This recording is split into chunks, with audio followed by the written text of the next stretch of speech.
I'm hitting record, so we're recording. Okay, so what was this ass smacking thing? Like, you just brought it up and there was no context whatsoever. Well, no, we was going over the show, and I'm like, yo, where do we want to start? We have our guest today, but I'm like, yo, there was mad shit going on. So then Chris said it was a lot of ass smacking last week.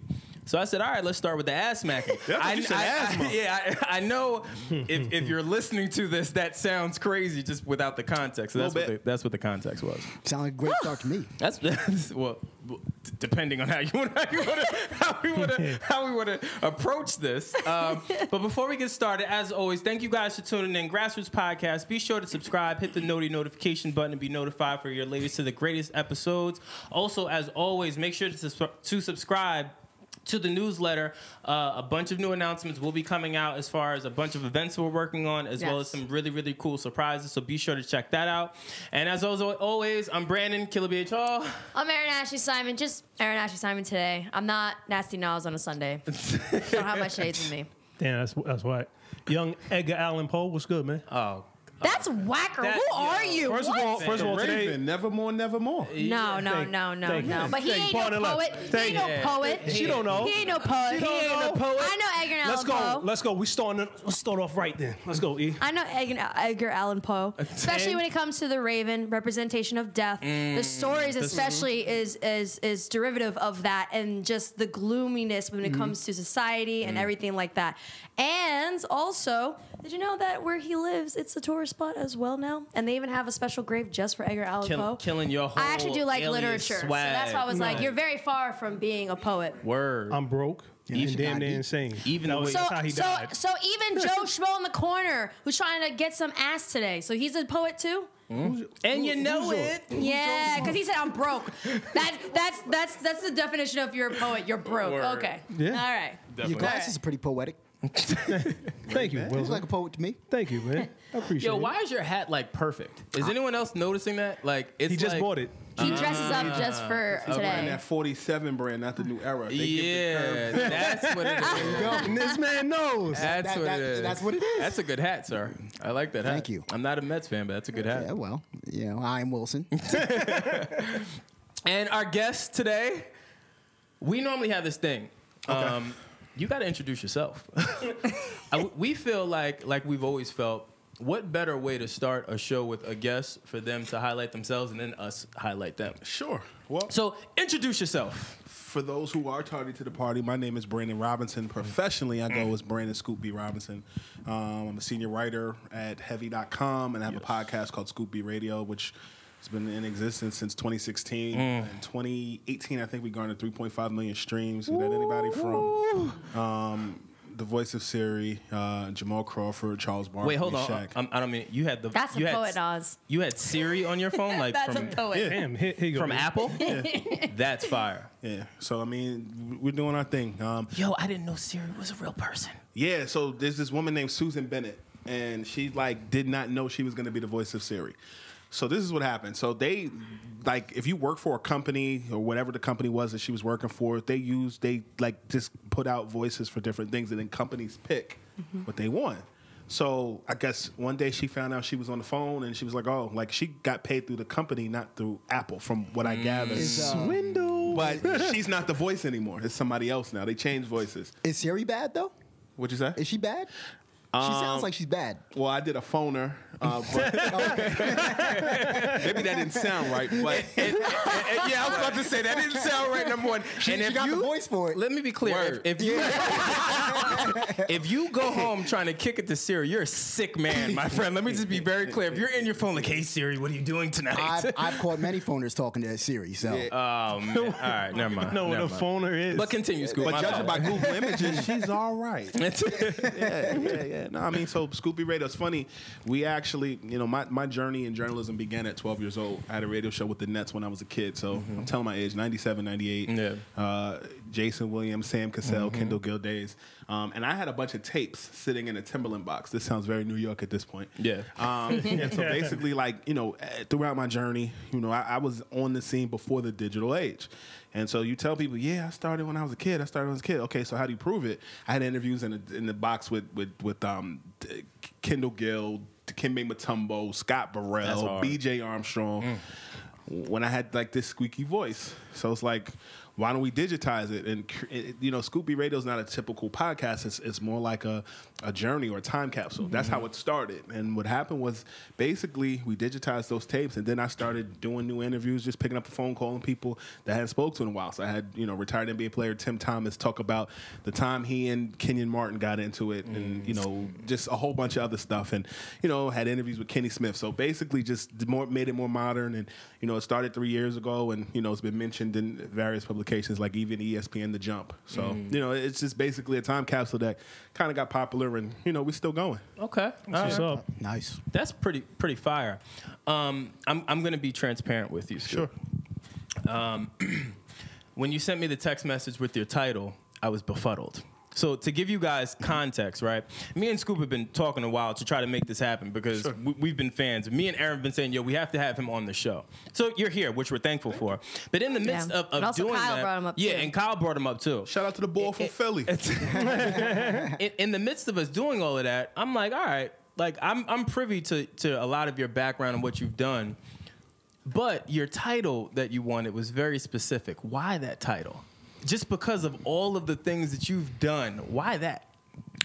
Because I think in this industry, people react to numbers, names, and titles. And so sometimes when you get booked for stuff, you get used to that. And I think what I do to be as humble but honest as possible, I think the amount of things I do and the amount of things that take place, I don't think a title could fathom that. But oftentimes when people ask you what you do, if you can't quantify it within 2 minutes or not even 2 minutes, 30 seconds, it's like, well, does he really do that? So I feel like a lot of times, particularly in what I've been able to do at my age, I think I'm more senior level than my age leads on. Gotcha. Okay. That makes a lot of sense because that's how I looked at you. Like, you're a writer. You're mad different things. And I'm just like, Scoop does mad shit. Why? But that answer makes sense. Yeah, because that makes sense. It's funny. I recently I did a Clarissa Shields, boxer. She's the number one boxer in the world. That's my people. And she just issued a challenge to Layla Ali, and me and her were texting back and forth.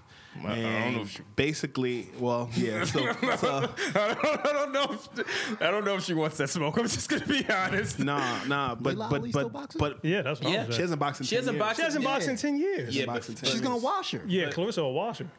Well, that's what I'm saying. I'm not talking about Layla. I'm talking about Clarissa. I don't know that Layla wants to do that. Clarissa told me that if you look at Layla's boxing record and what she's done, she fought soccer moms, and in quote, I'm not a soccer mom. Yeah, she did. She didn't really fight. No, but Layla didn't really fight anybody. Like, if you really put it up against the one where women's boxing is now, and say who she fought back then, say, Ma, you ain't fighting anybody. Yeah, but is I'm that, not gonna say that's our face. is that like a fault for her, or is that just a fault of where boxing was when she was doing it? I think it's where boxing is. Well, that's what I think where boxing was. Like, there weren't many women boxers at that time outside of Layla Ali and a few other people. Didn't China at one point consider boxing or something like that? Not, Are you talking about WWE China? Yeah. I know there's, but I'm saying there's a few. It may not be. That's not even McGregor Mayweather. Translation. It's not. But I'm just thinking there weren't many choices. There was one sister that she was ducking though. I forgot her name, but Layla she didn't want to fight her. And Clarissa said that too. Yeah. Well, She said a lot. Clarissa doesn't duck anyone. No, and that's the point. What I'm finding is even in my headlines, I've learned a lot of different ways to write headlines, and I'm finding even with LaMelo Ball, when I put 10 million or 100 million, for some reason people just respond to dollar signs and the word million in headlines. Like that Clarissa Shields article I wrote Friday afternoon has close to 11,000 views. The LaMelo Ball piece that I wrote the beginning of this month has 60,000 views. I'm finding in just my writing, not clickbaiting, but finding different ways to get people to look at stuff and drive the message home. Something about numbers. Yeah, but also when they look at your stuff, I've also seen other platforms rip from your stuff. Stevie Wonder could see that. That's happened to us too. That's happened where we had some news that we dropped. There was a bigger platform. I'm not going to name names, but it was the Jalen Jacoby show. They literally took our news and didn't give us credit initially and said they found it on Reddit. And at that time, major publications were already publishing about it. It was about how high to information, right? And Red, we're cool with Red. And then eventually, like, our fans like bombarded them, and then they corrected it. So we know exactly how it feels for someone to take something that you work hard to get yourself, and then they claim it as yours. Yeah. So how have you been able to maneuver through things like that? Well, I find that you either get criticized because you're not at ESPN, you're not at Turner. I had conversations with both, but at the same time, what I'll say is, if you're not at ESPN, you're not at Bleacher, you're not this, then they think you're fake news, and then they got to research you to figure out who you are. And I feel like for me, having had a history in the 90s to now, it's kind of like an NBA ball player who played in the 90s, and I'm using this as an example, not to dog. Yeah. Somebody like Kenny Anderson or somebody like Derek Coleman, who obviously were some of the best basketball players out there in their time. They're not getting millions of followers like someone who may be the sixth man off the bench now because of just the digital landscape. Yeah. Not dissing them. I know them both. I don't want y'all calling my phone. But what I will say is, I feel like when you're not this person or that person, they slight you, or they think that because you're at this lesser place or feel like you should pay your dues, you're not. So how do I deal with that? You make noise on social media. And, it's like I had something a couple of weeks ago where I knew Kyrie Irving was going to be out longer than, what was being said. I know who my source was. If you pay attention to my social media, you probably know too. But the point is, you're fake news until another person says it. And because the coach said, he's not going to be out, and he shut down my report. Then a week later, Kyrie Irving says, I had some bursitis on my shoulder. They go back to it. It's like, you need other people to co-sign you. Is it because I am a black male? Is it because I am, at a smaller publication to people's standards? I think it's a myriad of a lot of different things. But you make noise. Some fan kept going at me on Twitter. I told him to kiss my ass. Appropriate. I like where your head's at. I would 100% tell a fan to kiss my ass. Okay, there's definitely been times where Brandon wanted to, and I'm like, relax. Yeah. It's not worth it. Relax. He really is the angel right here that was like, hey, Brandon, chill. I'm quick for that. Yeah. Especially just because people think because they see us, and you know what I'm saying? You know what I mean. They're familiar. They're very familiar. Man, like, you don't know me, man. Like, don't get it twisted, right? Yeah, like, don't do this. This could go left. Let's just chill. So thank you, E. I thank you enough for that. All right, there's been plenty of times where his finger was about to get triggered on the keyboard, and I'm like, ah. Yeah. You have to pick your spots. Yeah. You got to pick your battles, yes. You have to pick your spots, but I'll tell you that I knew before. Be honest, shout out that I've also been wrong. Yeah, I'm not perfect, and things do change at the same time, and I think we're in a space where everybody has something to say, and because they have a social media account, they think they can talk to you like that. But I think breaking news is not my job. My job is as a writer, as a journalist, and I think when you develop relationships with people and people feel comfortable telling you things, I mean, sometimes players themselves call me and tell me things, and it's a combination of just being out in the field. Yeah, yeah, definitely. Now, when you encounter these moments where you've been spot on, let's say article after article, you smoking, and then you get that one that's you may have been maybe a misstep. How do you recover from that? Like, do you feel like that hurts your brand or your core, or even the people that you support? Do they look at it like, Scoop, you dropped the ball in this one. This one is a major one. Like, do you ever worry about the cleanup or how you're going to be perceived from a public perspective? No, because I'm living within my purpose. Okay. To Jay-Z is my favorite rapper, and I use this line all the time. I was who I was before I got here. Before, a brand was next to me or before a company was next to me, I was Brandon, Katrina's son. Yeah. So I feel like at the end of the day, like, I was dead wrong about where Kawhi Leonard was going based upon the information that I had. Everything that I had was Kawhi Leonard going to the Los Angeles Lakers, whether it was talking to someone within the inner circle, whether it was talking to someone who was on the business side of it, the front office side of it, because in the information space, you're getting information from players, not just players, from front office people, from agents. And, I think the Kawhi Leonard situation is a classic example of a lot of people who got it wrong. I wasn't the only person who got it wrong. There's a myriad of other colleagues that I had who got it wrong. And then there were some people who, people will say those folks were clout chasing. I've been accused of clout chasing. But I think if you look at my body of work, I think it stands for something. And I'll add to that particular question you asked. The day after Kawhi Leonard decided where he was going to go, or rather when Paul George was traded, which ultimately ended up the reason why Kawhi Leonard joined the Los Angeles Clippers, 2 days later, I was in Los Angeles. I was with Shaq interviewing him for something, and I actually broke an announcement of something he was doing. a day and a half later, I was speaking to kids at Ohio University at a panel, and then right after that, flew to Oklahoma, and I was with Russell Westbrook the day he was traded at his comedy show, and was talking to him throughout the whole process in the back. So if you want to question, whether I got the Paul George and Kawhi Leonard wrong, I had Paul George's rotator cuff being torn in March and April before it was announced that he had surgery in July. So I was wrong about Kawhi, boo-hoo, but there's other stuff that I have gotten right, and I own up to it. I think people just who may have to be a focal point don't understand journalism. They understand that things change, especially breaking news. Things change, and people can change their mind. He could have been like, oh, Lakers, but then when Paul George, like you said, with the trade, and they said that, even Paul George said, he texted Kawhi congratulating him for his championship win, and then all of a sudden they just started talking. Yeah. If he didn't text him, he might have not gone to the Clippers. So things like that happen and change, and I just think people are probably, like you said, putting more pressure on you because you are an ESPN. You're not it's like if you're not a Woj, it's like, oh, you're crap. Yeah. And I know, and the crazy thing is, I know Woj, I know Shams. I ran into Woj in LA in October. We both stayed at the JW. He works at ESPN, I write at heavy.com. We stay at the same hotel. The only difference is he's at ESPN, and he's like, what are you doing here? You in L.A.? We talked for a few minutes. I ran into Shams in L.A. in November. He walked up to me first and spoke. It was when Anthony Davis had some Nike thing. So it's like people see each other. I think people put this Woj has a superpower. Shams has a superpower.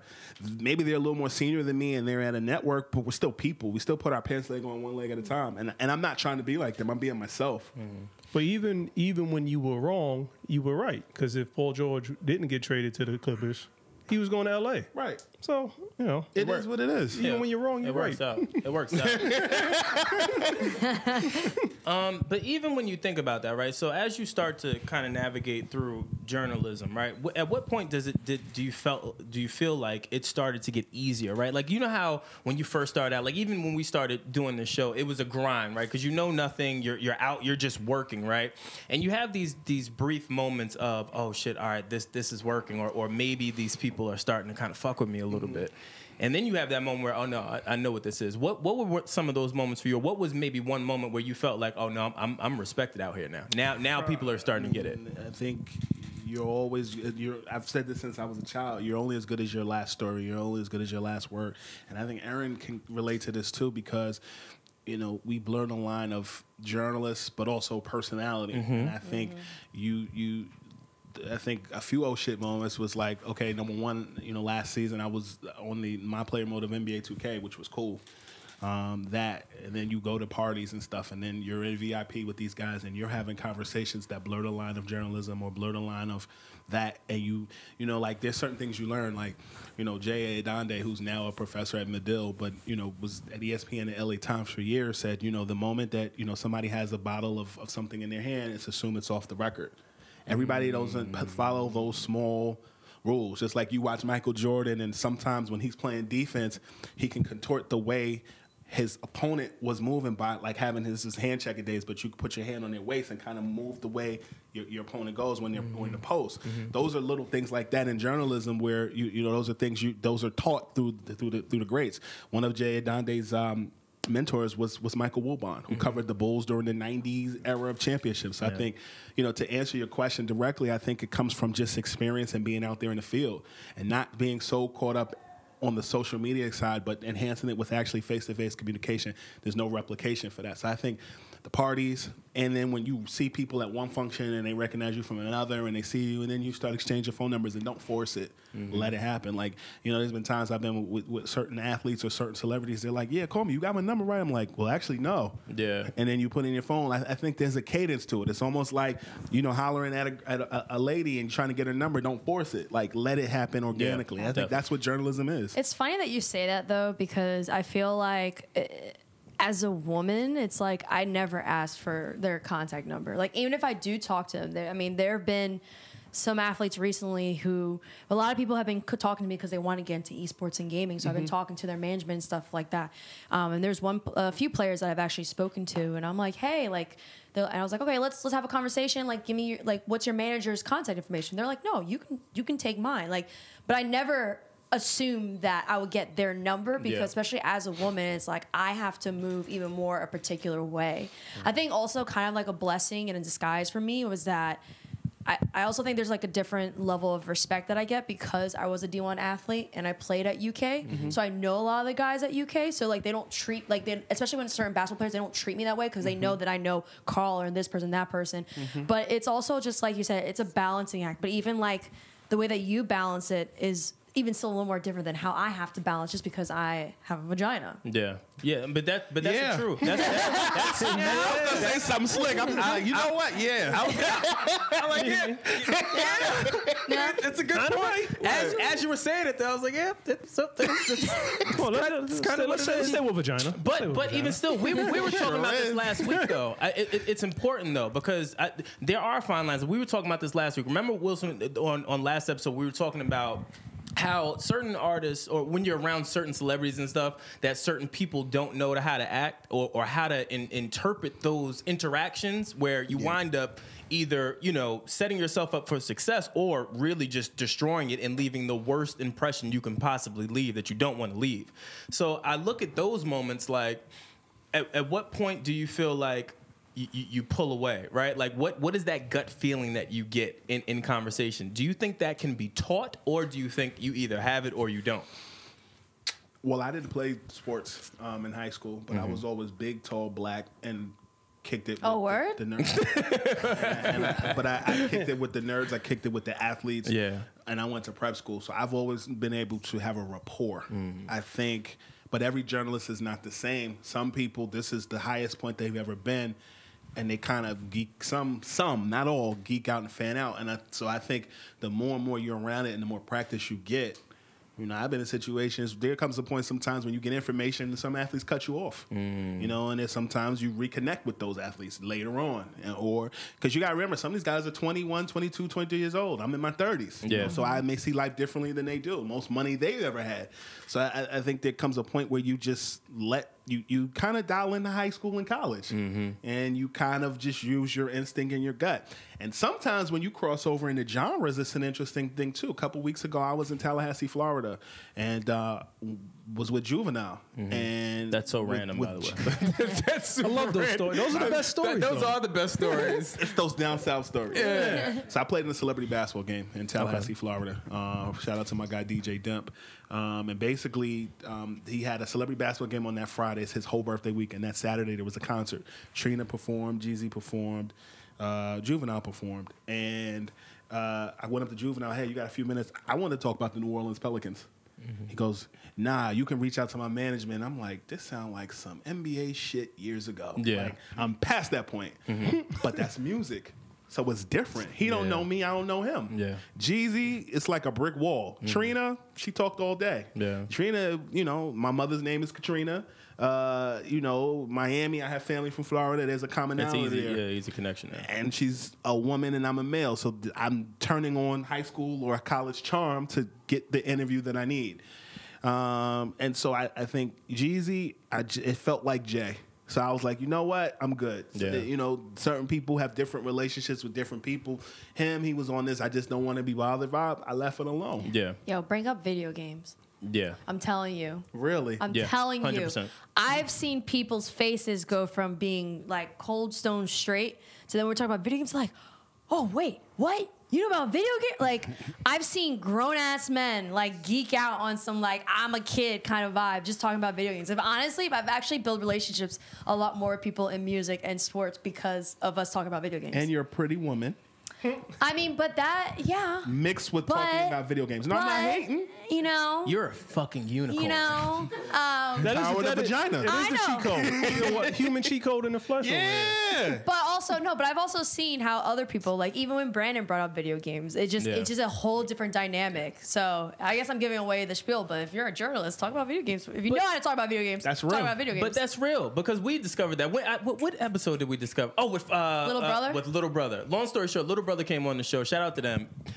Fonte is a huge gamer. I never knew that. I'm a huge Fonte fan, Little Brother fan, of course.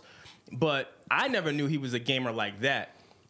Pooh never knew that Fonte was a gamer like that. And then it was like, oh my God, you could see the difference though in how they started to kind of have a different conversation. The energy was different. Sure. It's one of those moments, and what I've realized, especially with gaming, is that everyone still wants to be a kid from a certain point in time, right? Like you still want to.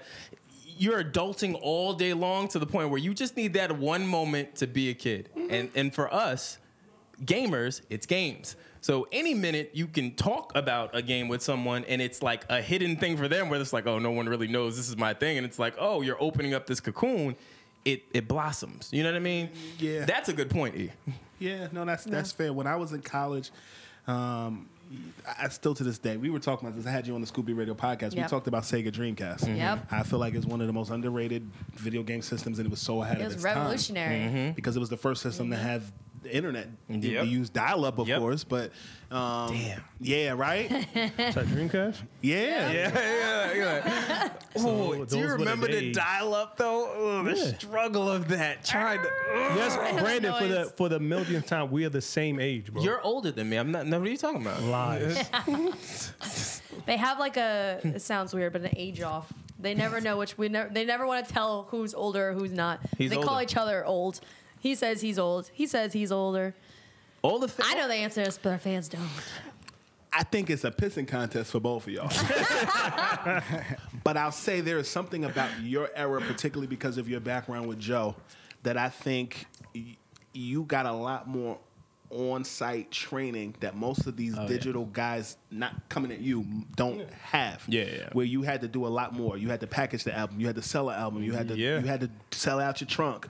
These days it just hits iTunes and that's it. And I feel like that's invaluable. That carries over where you transition into the digital space like Joe did. Yeah, well, yeah. I mean, that's one thing I like doing music, and specifically with Joe. It was a lot of that. Like he was very much like, all right, you want to do what with your life? Okay, go ahead and do it. I'm not going to teach you. You're going to learn the hardships of it. Yeah. But if it works out, you'll come out on top. If you don't, like that's the era. You know what I'm saying? And I think a lot of, especially the generation coming up, a lot of them miss that piece. They miss the grind. They just look at, I want that, and I'm skipping all of the letters in between just to get to Z. Not realizing that all of those letters in between are so valuable, you can't get that back. Some things, some roles are really on-site training. Like there's nothing you can do. It's situations where you just got to go and use your judgment and figure it out. Yeah, I think you're right. And I think 2 times I realized that growing up, my family ran and operated 2 businesses on 125th Street in Harlem. A shoe store called Men's Walkers, which was right across the street from the Lenox Lounge. The other was a sneaker store, the Athlete's Foot, the only black-owned Athlete's Foot in New York State. And I used to work making $1 a day ringing the cash register. And, hearing debates about who's better, and seeing celebrities coming in and out of the store, like Dominique Wilkins doing releases, Hakeem Olajuwon doing releases. Those were invaluable experiences that I took to the locker room at 12 years old. Yeah. I remember hearing my mother argue with someone in the store about whether or not Rex Chapman deserved to have his poster hung on the wall. And my mother saying, yeah, because that's a bad white boy. And then running into Rex Chapman, in an NBA locker room, hi, I'm Rex Chapman. I know who you are. My mom said you're a bad white boy. And he thought it was hilarious. He's great. Yeah. Great. Yeah. On I've never met him. and on Twitter, he transitioned. Yeah. He's one of those transitioners. Yeah. So I feel like, when you look at just how that carried over to that, and then working at the Source magazine for free. Yeah. You people, having those experiences, you learn a lot when you're living in your grandmother's basement trying to pay the rent and do what you need to do. I was that guy. Yeah. So, obviously, clearly from the conversation, like we've had a lot of experience when it comes to the digital and just journalists and content and just being around celebrities, right? These 2 are actually kind of new to that scene, and especially through the podcast itself. I guess, Nas and Wylson, do you guys want to talk just about, I guess, after hearing what Scoop had to say, some things that you guys have learned or like adjusted to, or you guys didn't even realize until we started Grassroots Podcast, or just being around some of these people that we've been around? The one thing I would say that I've learned is just act like it's like the end zone. Act like you've been there before. Yes. And with Brandon. Some shades, man. I love the shades. That Brandon, right? Yeah, this Brandon. That's cool. What this Brandon was saying while doing the legwork, right? A lot of these people that come behind us, because again we're all the same age, they didn't go to the library. Allegedly. They didn't go to the library. They didn't have to look up. When you do your book report now, it's like Google. You can Google everything. Yep. I remember going to the library and taking out 7 books. Yep. And then Dude, decimal bitches. Yeah. I bet you they don't even know what that is. I know. Yo, do libraries still exist? And that may be a really ignorant question. Yeah, man. You think they're like Blockbuster? But I mean, yo, you playing though, huh? It's one at 42nd at Bryant Park and one in Harlem. One in 42nd. But that's my point. Think about it though. Harlem. You said like Blockbuster. I really look at libraries like Blockbuster because of Google and because of all of these other search engines that make it just easy access straight off your phone. Why do I need a library? Rest in peace to Dog Pile. Oh my God. SGs. SGs. Oh my God. Y'all don't know. Yeah, man. Those are good old days. I mean, but to answer your question, Aaron, that's what I've learned. Because you act like you've been there before, and then you have to do your own networking. The digital age helps, and it helps with your persona, and it helps cultivate a personality to what you want to show people. But you still got to do the legwork. You still got to go out and shake hands and introduce yourself. I mean, that's what I've gotten from it. Yeah, definitely. What about you, Wilson? I mean, Because you've kind of made the biggest transition, I think, out of everyone here. Yeah, you showed your face. Yeah, you showed well, your yeah. face. Yeah, But- that's pretty big. Didn't that start at the live show? Yeah. I was there. Yeah. I don't know. I mean, being around like people that you're seeing growing up, like Redman or Royce, it's a surreal experience to be around them. But I don't know, man. I treat everybody like I treat famous people like they're not famous. Yeah. You get more respect. You get more Yeah. respect. You get more respect you know what like I'm that. saying? Like, But there's a line too. Like yeah. it's like I can't remember who it was. I'll say the story. Fuck it. I think it was like Q-Tip or something during like a Slaughterhouse record. Like I was like, oh shit, it's Q-Tip. Like talking to him, and then it was like he was like, all right, everybody get the fuck out the room. It's time to record. But you could see where it went from, respect, like, I fuck with him to, you could see the switch for him, and everyone knew what that switch was. Make sense? Like, everyone was like, oh, no, he's all right, this isn't the moment to fuck around no more. I think being able to distinguish those are very, very, very important. But that, you know how long it takes most people to learn that aspect of just dealing with people, not just celebrities, influencers, but just people knowing when to talk and when not to talk, knowing the right question to ask and the wrong question to ask. A lot of people struggle with that. Still to this day, there's people I know that legitimately are older than us, and I'm talking older, that cannot be around famous people. Like, don't know how to act, don't know how to, like, nervous. Like, it's interesting to me when I see it. It's even more than that. There are people, like, kind of what you were saying earlier about how people think that they know you, but it's like we are giving a piece of ourselves to you and sharing a piece of ourselves, but that's not everything that we are. Definitely. And there are certain things and certain conversations, especially on here, like there's definitely like certain like jokes and conversations that we say to each other on here, and other people like are like, oh yeah, it's like no, that joke was for us, it wasn't for you. Yeah, like, relax. like you need to relax. You don't know me. That was for us. But even with that, like, social media has been a blessing in the sense that it has allowed people like you and us who just created something to then become something. Yeah. But then also with that, it's like a glass wall where people can see more of us, see more that what we do, and they feel and think they know who we are or how we are, but they have no idea. Agreed. And it's like that scary, fine, and too. it's like that fine balance too, especially when you meet them in person. It's like that fine balance where you're like, don't want to be an a-hole, but you also have to set boundaries because people think they know you. Yeah. I deal with that more. I go to a rather large church, and they're proud of me. I grew up in that church, but sometimes because you know me then and you know me now, you may get judged, and not just in church, in schools I've gone to, etc. Sometimes you might get treated by how they see you on social versus how you are just chilling. Yeah. That's why I like the difference between Brandon Scoopy Robinson and Brandon. Yeah. Because they're similar, but they're different. And I think, like, I'll never forget when I was in high school, my mom came to pick me up. I've been Scoop all my life. I didn't give myself that nickname. Nickname should be earned, not given. And my mom came to pick me up, and they were like, has anybody seen Brandon? Who? Has anybody seen Brandon? Who? She goes, have y'all seen Scoop? Oh, yeah, Scoop's in the gym. He's doing this. I get in the car. She says, I had no idea your name was Scoop on your birth certificate. It's like there's a difference there, but that's what you do when you expose yourself in that way to people. They think they know you. You're relatable. Yeah. But even for you, E, your transition is different too. Like I cut my hair. Yeah, I was gonna say you made a lot of transitions from hair, from even how you carry yourself. Yeah. What's the difference for you? Because because yours again is very different. It's most people wouldn't go the scenic route the way that you go. Yet you go the scenic route. I think it's more so that, like, as a woman, especially within media and entertainment, is that I've been told how I have to be.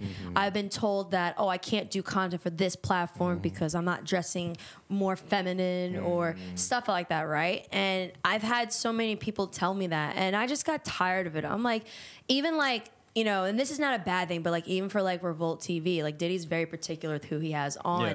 But when it came to certain interviews, like, I'm really good at bringing out information, the best from people.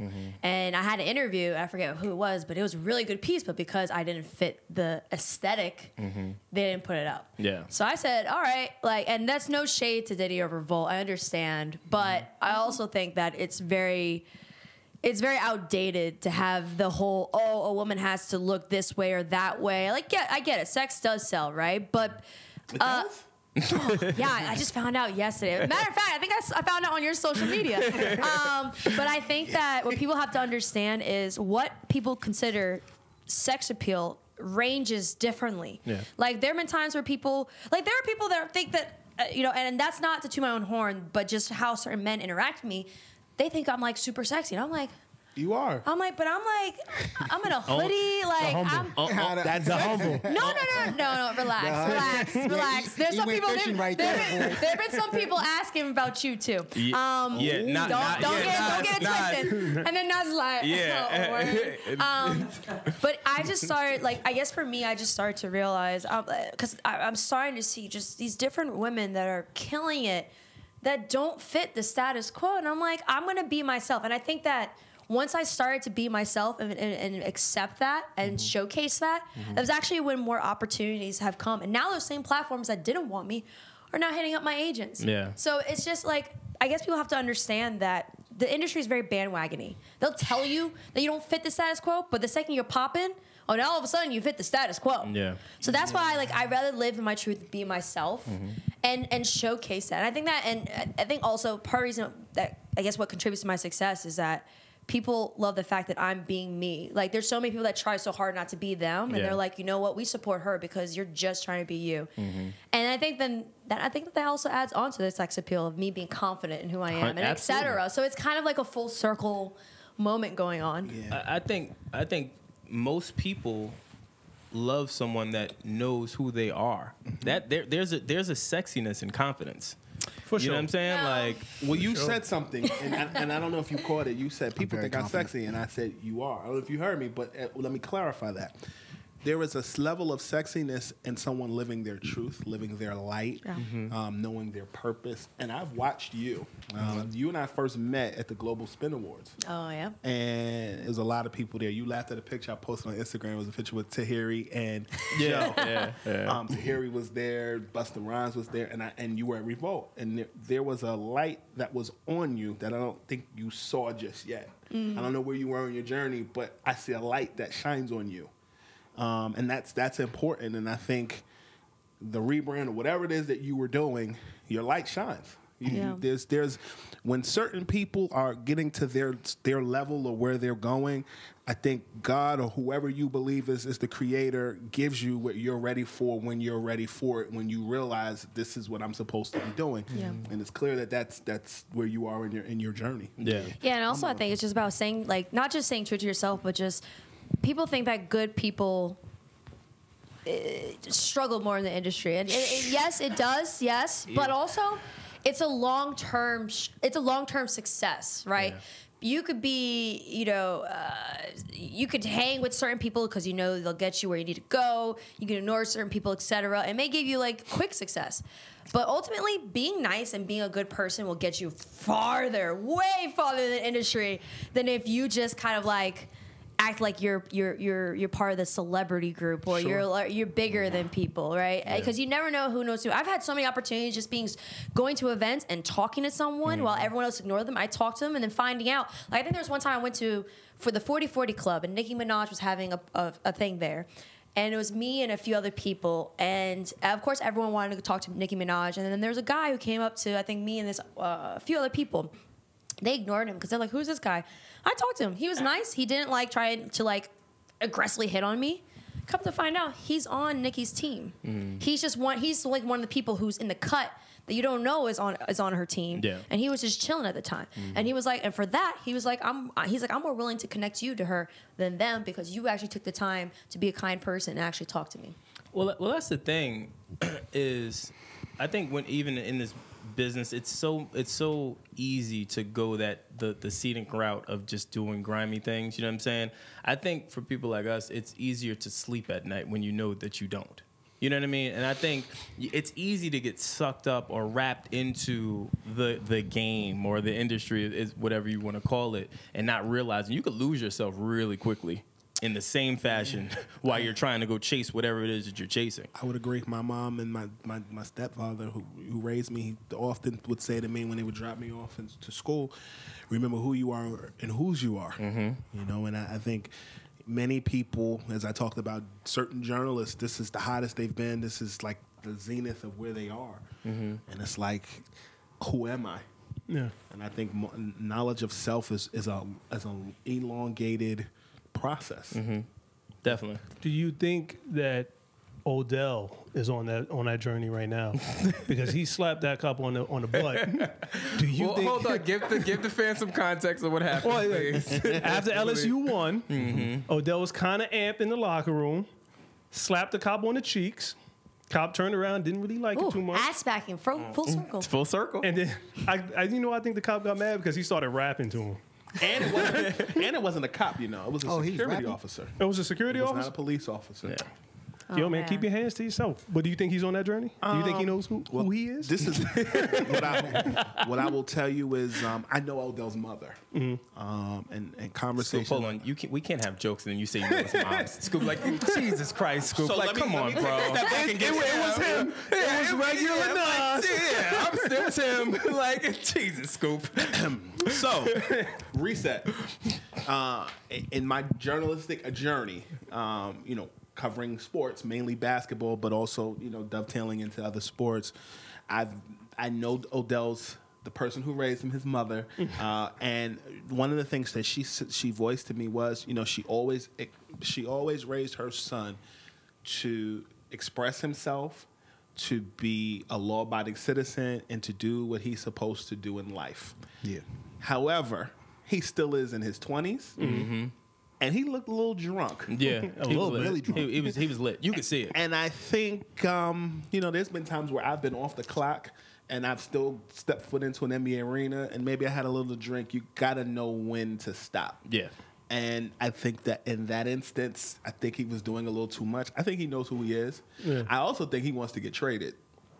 Oh, yeah. Cleveland's not the greatest. Let me tell you. I've been there. Literally, no offense. I know some people who live there, but literally, they're like, you want to see Cleveland? 20 minutes later, all right, that's it. I'm like, yo, like ever since LeBron left, it's like a ghost town. Literally. What I like about Cleveland, though, I like, you know, the movie A Christmas Story. Yeah. Yeah. That was taped in Cleveland. I didn't know. They have a whole museum, and I came to Cleveland when it was in a snowstorm. And so I got to see it at night. That's and fire. see the lamp, the lamp that lit up at night. It The was leg pretty- one? Yeah. It Like, was, yes. yeah. It was That's pretty hard. cool. That's hard. But as far as Odell goes, I think he wants to be traded. But I think you have to be careful, particularly with the wide receiver position, where a lot of times these marquee guys are a dime a dozen. And sometimes you look at the Antonio Brown situation, very different situation. Sometimes you can write checks that your ass can't cash. Yeah, but And that's you got to be different. careful. It's different. Yeah, It's different. That Antonio Brown shit is completely different. It's different, but I think he has set a blueprint of how to get traded if you don't want to be in a respective city anymore. Oh yeah, no, I agree with you. Yes. I 100%. I don't know if I'm following. following that blueprint. No. Because his agent just dropped him. And I'll double back to you. You don't think that's a part of the plan? You're out of $30 million. It don't. Come on. Do you really? Listen, You got traded with a few days. I hear you, but really think about it. Antonio Brown can be a star without being in the NFL.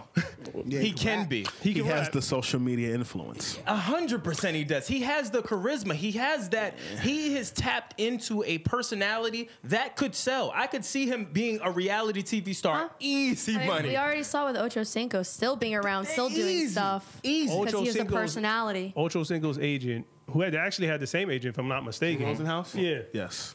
Didn't drop him. No. Antonio. Well, no. Drew stands by people. Wait, but the dropping? No. He said that he was only dropping him until he got help. Yeah. If he got help, I would assume he would pick him back up. That was based on the report that came out. Babe, I'm going to break up with you. When you get yourself together, I'll come back.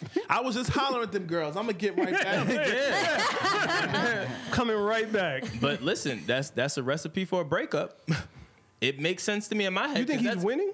100%. You think AB is winning? 100%. If Scoop, you want, you think AB is winning? let me speak to something. Quantify winning. I can speak to it. I've lived it. That's the only reason I know. Even with Joe and Def Jam, I know what we were doing. Like trolling. You better believe it. If I know that wherever I'm at, be it a label, be it a team, be it an organization, be it a Fortune 500, if I know I'm not getting my worth, it's like anyone. You're gonna figure out a way. You were getting ready to get your worth. How do you know that though? And then you called your general manager a cracker. You used a racial epithet. But even with that, how is that winning? How would explain to please? He could at least call him a saltine. Yeah, something. Cheese and cracker. At least have the cheese on the front. Something.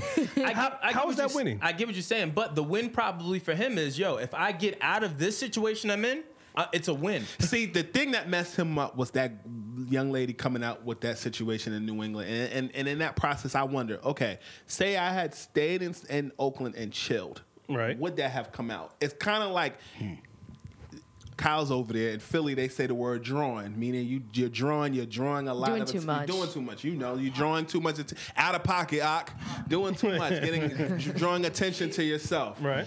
I feel like he was drawing in Oakland by being so extra, because look at the Patriots, not in the AFC conversation right now, right? Not in the Super Bowl conversation. If he was still in New England and was catching balls and that situation had happened, or if things may have worked itself out in Oakland, maybe it could have worked out. Like, I wonder those things. If he hadn't acted up in Oakland, would that lady have had a leg to stand on, and would Oakland have stood by him? I think that's a good question. Gruden would have stood by him. Yes. In New England, they told him, don't have any contact with this young lady. Don't do anything. He goes and texts her. And goes through social media. Drawing. How is that winning? It's winning because you're not seeing the big plan. What you are seeing is someone implode. What you don't see is someone probably trying to purposely implode to change their long-term situation.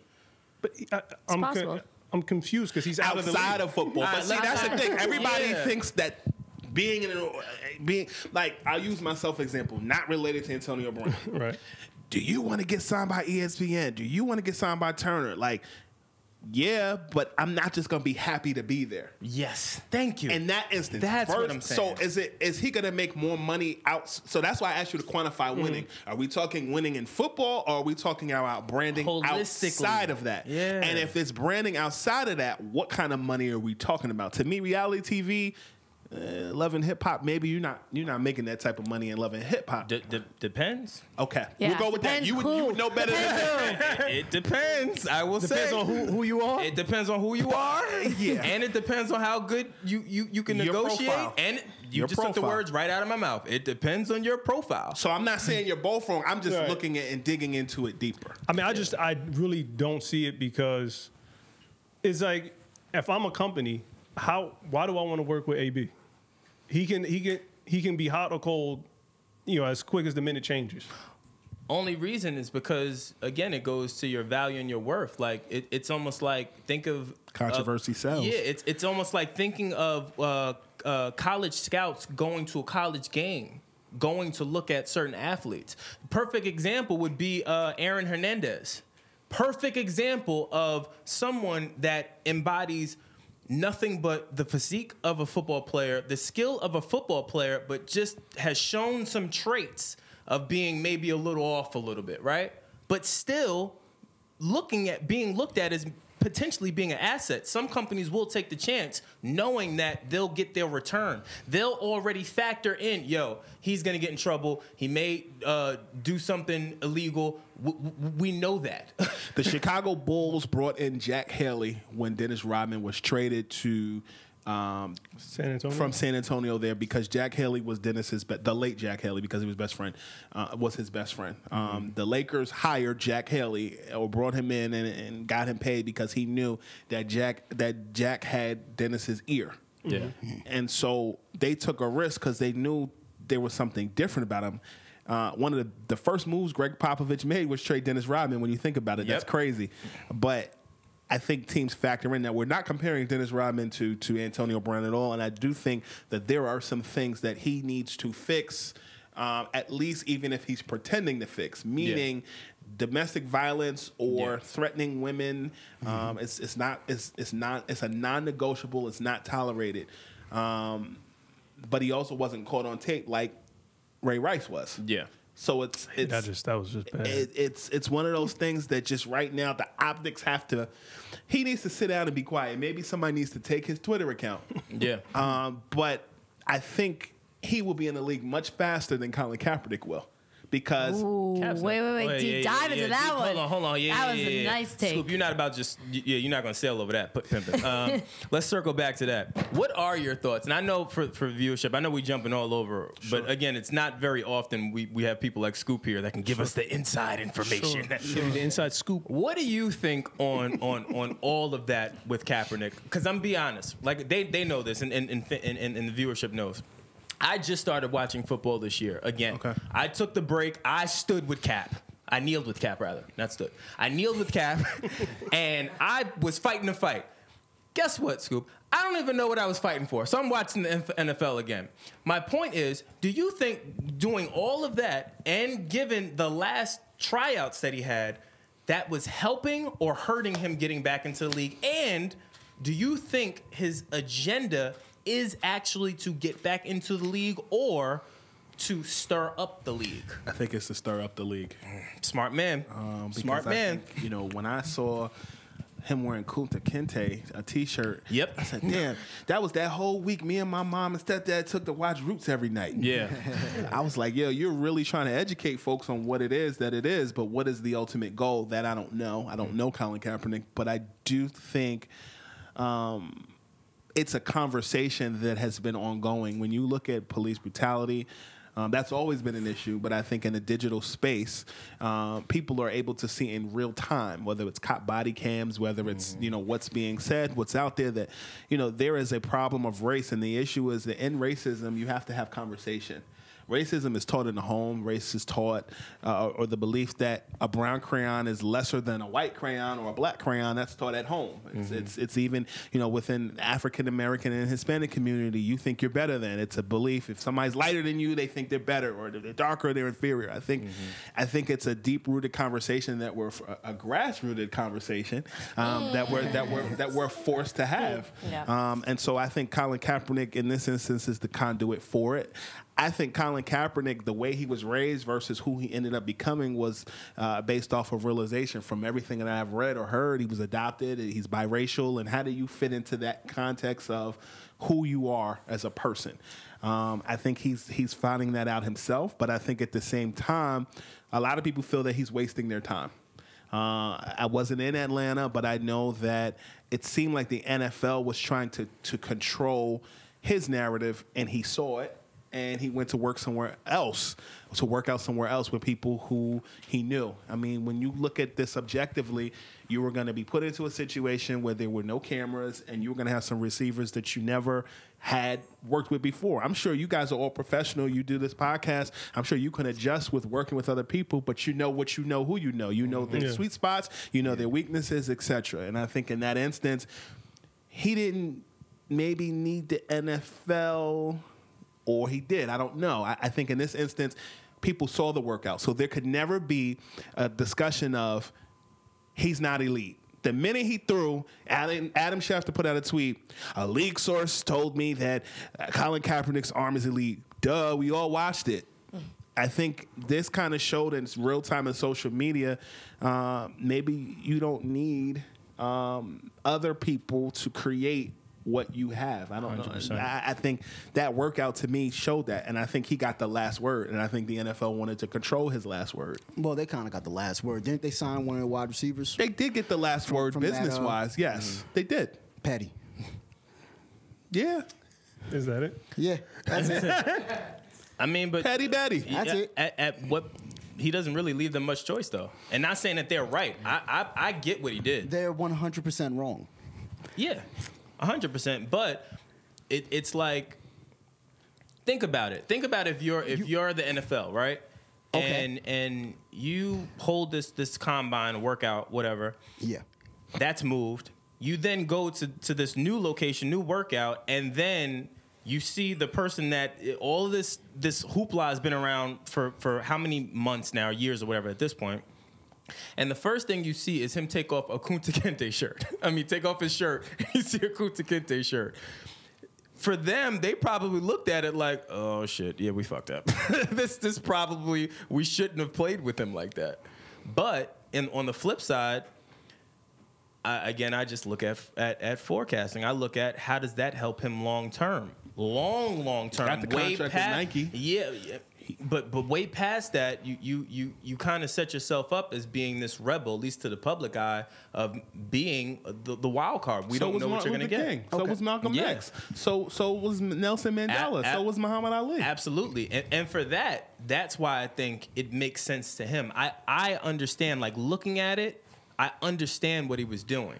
But my only thing is, if he was trying to get back into the league, that was stupid. If he wasn't trying to get back to the league, which I don't think he was trying to get back into the league, but let's say if he was, that just wasn't smart. You don't think it's a little foolish that they won't let a man play in the league for a Kunta Kinte shirt? If he's deeper than Kunta Kinte. It's deeper than Kunta Kinte, but Is he a fictional character? No, that's Was he- Alex he's real? Haley's. It was based off of Alex yeah. Kelly's book, Roots, that was turned into a made-for-TV movie. But Kunta Kinte was a real What's person? his slave name? It was based off of many different people. yeah. Kunta Kinte embodied a number of folk tales and relatives.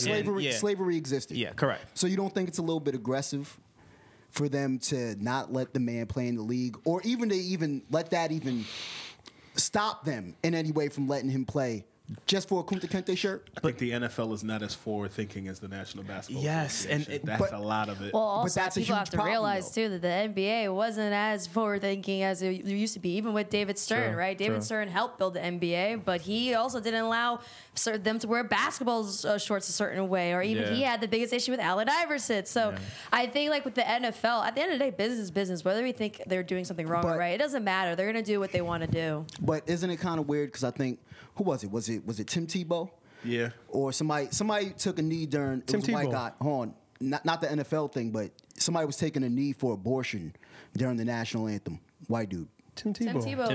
Was it Tim Tebow? He was praying. He was praying Yeah. for abortion because he was against abortion. He was praying. Was this in-game or during the national anthem? I think national anthem.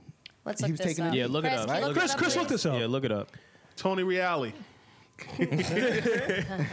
No, I think certain rules may apply for Tim Tebow. Unfortunately, socially, Yeah.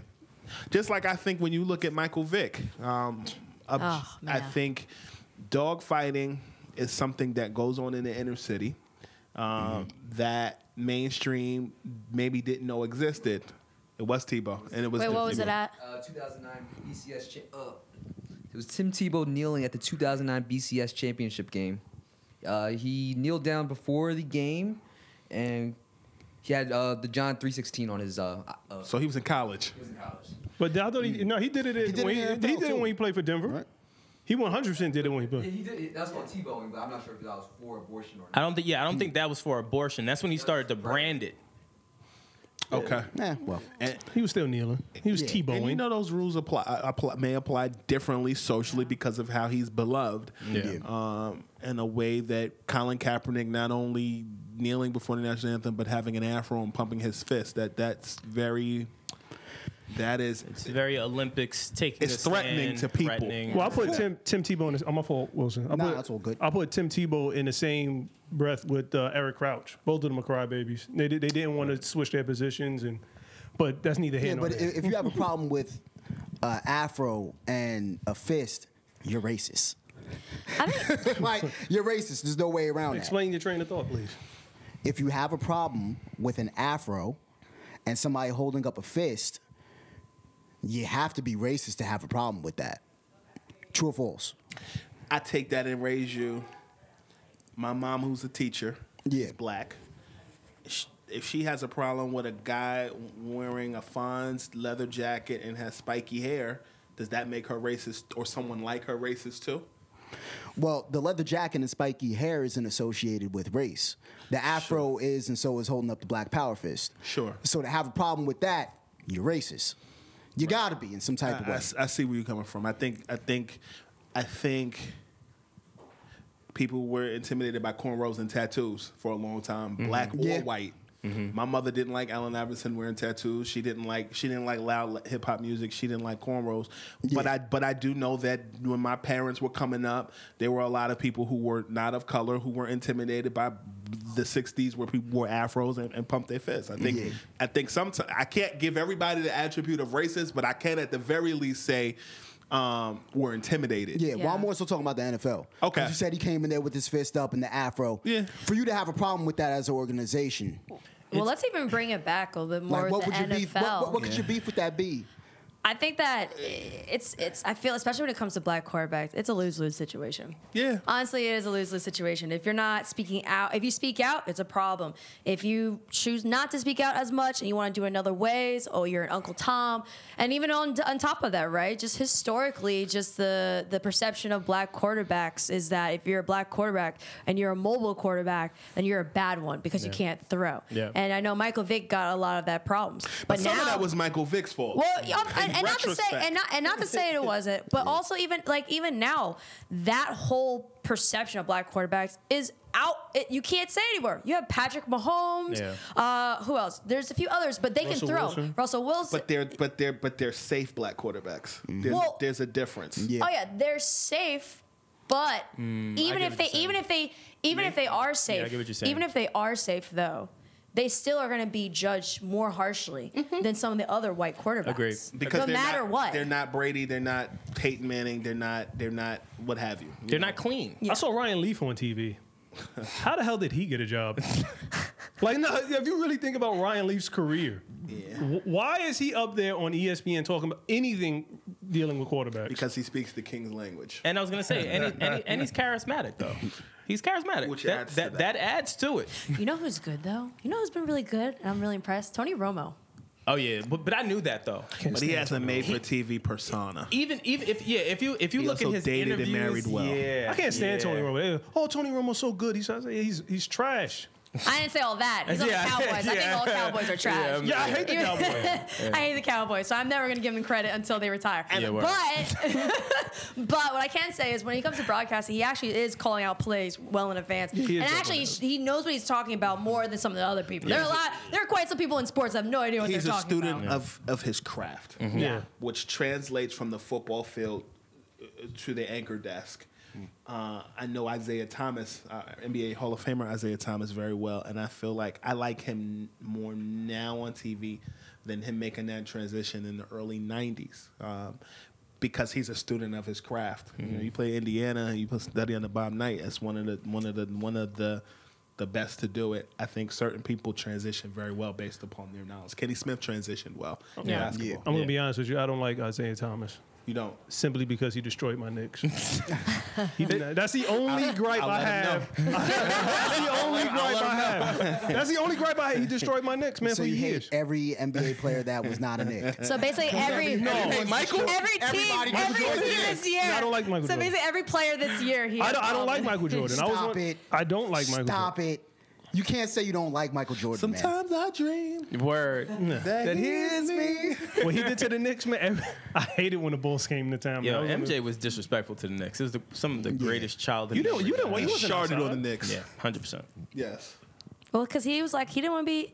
Listen, when the bad boys roughed him around, I'm sure he was like, I'm never going to be disrespected like I was on the court. Had whole play systems to. I mean, beat back him then up. was like Scoop alluded to earlier. That hand checking was real, man. Oh no, 100%, 100%. Oh, just guide him. Where you going, man? Yeah, but now the trick before was the hand. Now it's the forearm. The forearm in the bottom of the spine. Yeah, you'll move somebody. Trust me. Y'all know that Steph Curry still would have did work in that era, right? So what's Kyrie Irving? Yeah. Okay. There's a few people that would. All right. Now I know people normally like to say Steph couldn't do it back then. He definitely could. I'm gonna drop a gem on y'all. when we look back in history, we will say that Steph Curry was disrespected the same way Tim Duncan was. Agreed. Mr. Fundamental? Agreed. 100%. He's way more flashy than Tim Duncan, though. I'm not talking about No, looks. no, no, I'm no. talking about the perception of the consumer and the fan. Yeah. You think? Hell Yeah. yeah. Because I don't know. Because Tim Duncan kind of never got his flowers, though. in He's a comparison. fundamental guy. He wasn't a flashy He guy. wasn't a flashy guy. But Steph gets his flowers though. Just like I think Reggie Miller was not appreciated because everybody and Gary Payton because everybody was paying attention to Michael. I feel the same way about Clyde Drexler and Hakeem. But they appreciated But none of those dudes have Steph Curry highlights though. Steph Curry. Steph Curry's a highlight machine. Who doesn't have the same highlights? Yeah, You Reggie can Miller. tell me Reggie Miller, the New York Killer? No, not like Steph. Fam. Not like Steph. Fam. Not like Steph. Oh my god. Not like Steph. Why do you? First of all, why do you do this? I'm trying- You know he doesn't. He didn't watch. Let me. What are you talking about? I'm just gonna talk to you. Who didn't The watch? problem No, is Reggie Miller. I was Reggie Miller when we used to call out who we were on the court. annihilated. He annihilated the Knicks. I was Reggie Miller. Reggie Miller. He was Othello Harrington. He wasn't Wholehandedly. Reggie Miller. Wow. Steph Curry. athlete. You're Sean Bradley. I ain't talking to nobody in particular. My phone shouts for Hitler. You ain't give us the purpose, Alice. Steph Curry is way more entertaining than Reggie Miller. Well, that's a different conversation. Hold on. okay. That's changing the So conversation. you're talking about entertaining, not Oh, Yeah. No, I'm just saying because you guys try to compare them to And, Steph. and even that. I What do you don't mean know by that I'm even- I don't What do you even know mean? if What I'm does he giving- mean by entertaining? Yeah, Like, even- what do you even- mean even by if you- that? yeah, you have Y'all to- know Steph changed the game, right? What do you mean by What do you mean entertaining? entertaining. Stick to that. What Like- are we talking about? When you think about like Reggie Miller, Okay. or well, when people look back on Steph, right? Those highlights are gonna look way different than Reggie Miller's. Reggie Miller, all you think about, even more right current. now, all you would see if you pictured Reggie Miller, you see him shoot a three. Okay. Steph, you're gonna see him maybe crossing somebody, No. maybe catching in the corner, a quick release. I don't know about that. A Reggie deep Miller ass had some three or notable something like that. moments. Well, I heard Chris Rock say once that, and I'm paraphrasing. He said Steph Curry is the Allen Iverson that grew up with a father in the home. And I'm paraphrasing, but basically, when I look at Steph Curry and Reggie like Miller, that. it's I not like an that. easy transition only because I look at Steph Curry as an Allen Iverson, Reggie Miller hybrid. Yeah. He is Reggie Miller with street handles. The same way when you look at Kyrie Irving, he is a suburban kid that plays a city game. Yeah. When I look at highlights of the way that fans interact or react to Reggie Miller, it's going to be different because it's 90s versus the 2000s. But I feel where you're coming from. I receive what, as they say in the black church, I receive what you're saying. But I do think that you have to be very careful when you make comparisons to people and eras, because I do think that the Golden State Warriors changed the way that the game is played, in that you have bigs that run an offense. You have a Draymond who would have been a Charles Barkley type of player in his era. Yeah. But the Warriors changed the way that all teams play the game of basketball. It forced LeBron to get more of a consistent three-point shot. Yeah. So I feel where you're coming from, but I think reactions versus effectiveness in record books are two different things. But also, is it weird that like how is it No, it's all weird good. too how Golden State, like, they changed the game by doing what teams in the past used to do, where they literally focus in on drafting the right players Credit to and Mark getting Jackson. them in. Yes, sir. So it's funny how they changed the games, but they literally were doing what teams used to do. And they added Yeah. a big-time And free they added agent big time. and Yep. Kevin Durant. Yep. And you can make the argument DeMarcus Cousins. Yeah. Yeah. Which I wasn't mad at the DeMarcus Cousins pickup. I thought that was genius, having that. A lot of people frowned upon that. I thought that was a genius pickup, by the way. I didn't want to. I wasn't trying to be basketball arrogant, but Oh no, it's all good. I do think I understand where you're coming from. Yeah. But I also think that people, if you give Reggie credit, you got to shout out Ray Allen too. Ray Allen saved LeBron's and the Heat's ass. Yeah. Yep. They wouldn't have won that championship if it wasn't for him in 2013. Ray Allen probably is one of the best three-point shooters to me in history, Yeah, second best easily. behind Jesus Steph. Shuttlesworth. Behind Steph, Behind Steph. No, I think he still has Steph beat. you do. You talking about Jesus Shuttlesworth, bro? Yeah, Jesus Shuttlesworth. Yes. I'm talking about Steph Curry. Yes, I love Chef Steph. Curry. Steph is one of my favorite guards. But the way Ray Allen was a machine. This, Like, I don't know if y'all really remember the Ray Seattle, Allen. the Seattle days and the Milwaukee Yeah, days. like Ray Allen was a machine. It was instant, almost more instant than Steph. Like, the moment Ray Allen got the ball, the entire team flocked him. They knew what was happening. They do that with Steph, but I feel like there's a chance that Steph can miss. Where Ray Allen, if I'm choosing who's taking the last shot, I'm 100% going Ray Allen. But I like Steph's story as an Splash underdog. Brothers. Yeah. The story of Steph as an underdog is what I'm impressed with, particularly being injured, people counting him out, coming from Davidson. Like, we knew who Ray Allen was coming out of UConn. We didn't know the impact. That's true. We knew that was Dell's son. We didn't know he was going to be better than Dell. Yeah. He had them glass ankles them first 2 years. Yeah, the first 2 years was rough for him, though. Yeah. But I think, like most early drafts that go into the league, it's a transition. That the pace is different, the gameplay is different, the rules are different. They're smaller. The smaller, there's so many different variables that you have to adjust to in your first 2 years. You probably don't really get seasoned until about your third or fourth, if you're lucky. But his other advantage was being a second generation NBA player. Yeah. You know, you look at guys like Kobe, you look at Klay Thompson, you look at Steph, you look at, technically Kyrie Irving is a second generation because his father was known in the New York City,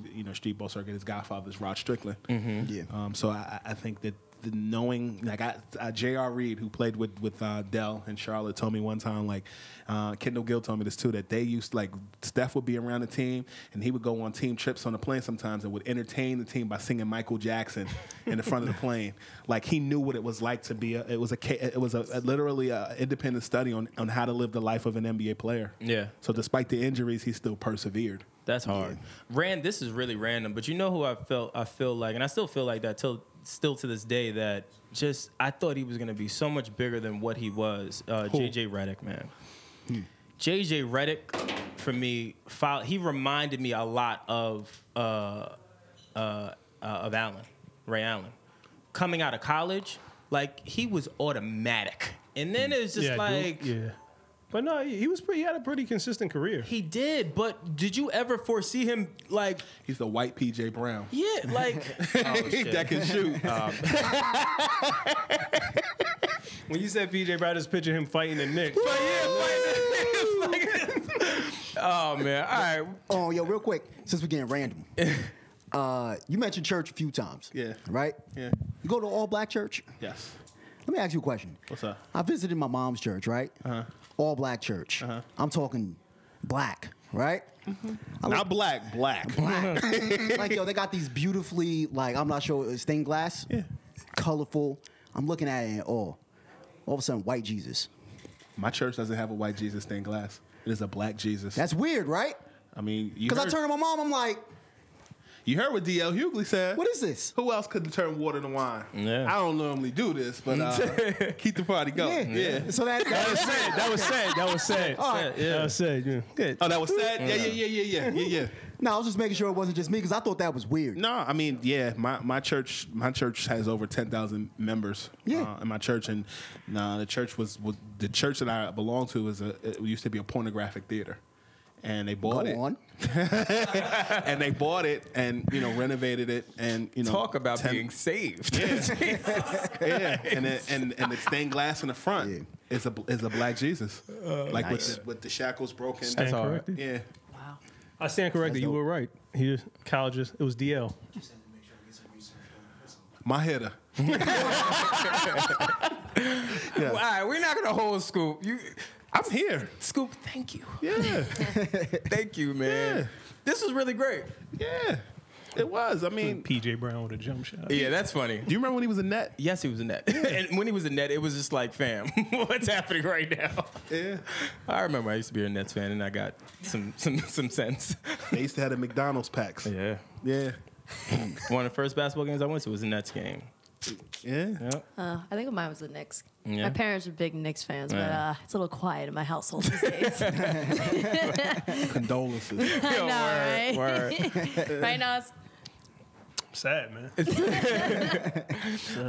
remember those Scoop, let them know where they can find you, support you, everything, man. Shout Scoopy Radio Podcast available on all platforms: Apple Podcasts, Google Play, TuneIn app, Stitcher app, iHeart Radio. Simply by visiting scoopbradio.com. You can check out my work at not only heavy.com. You can check a lot of videos via Basketball Society online, and follow me on Twitter at ScoopB. Instagram and Snapchat, if y'all still use it, Scoop_B. And Yeah, subscribe to Scoopy Radio. We get everybody on. We're gonna have you on soon. Yeah, I'm with it. Yeah. I'm ready to go. I'm ready to go.